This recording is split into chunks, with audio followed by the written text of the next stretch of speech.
Welcome to Not Milk Never Milk. Subscribe if you're lactose intolerant.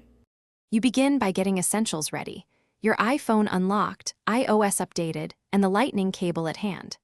Plug the cable into the phone and the Corolla USB port labeled with a phone or CarPlay icon.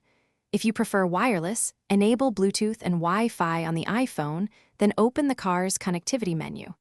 Once done, accept the CarPlay prompt on the iPhone. This authorizes the connection. Make sure Do Not Disturb is off for full functionality, and keep the phone screen active until CarPlay appears. Now configure CarPlay on the Corolla head unit so it behaves the way you want.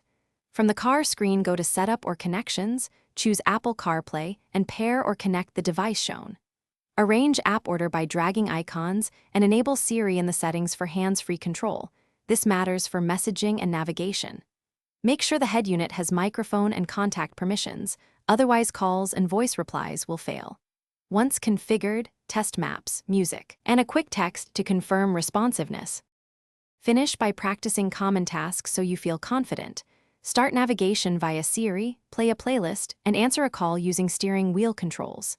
If CarPlay does not connect, unplug and try a different Apple cable, toggle Bluetooth and Wi-Fi, then reboot the iPhone and the car's infotainment.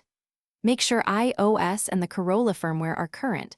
Updates often resolve bugs.